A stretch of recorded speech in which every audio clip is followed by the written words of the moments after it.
السلام عليكم ورحمة الله وبركاته. waxaan u hambalyeeynaya Al-Ihsan Eye Hospital Dr. Social walaalkay waa aasaaskii isbitaalka ay ka soo wareegtay 14 sano. waxaan leeyahay insha Allah taala kumanaan kun oo sano kuwa ummadda Soomaaliyeed oo dhan anfaca oo Allah ka dhigay isbitaalka. waxaa la ii sheegay in ka badan 2500 qof sanadkii la soo dhaafay kaliya inay qalliin ku sameeyeen oo waxyaabaha loo baahan yahay ummaddu u baahan tahay. aad iyo aad baan ugu hambalyeynaya waa idinka mahad celinaya sida aad ii soo dhaweyseen saarkay ugu soo dhaweyseen.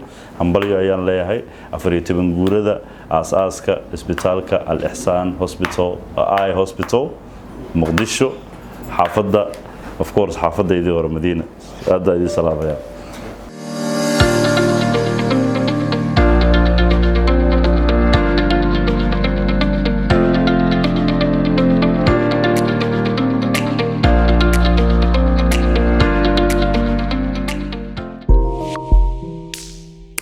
Thank you.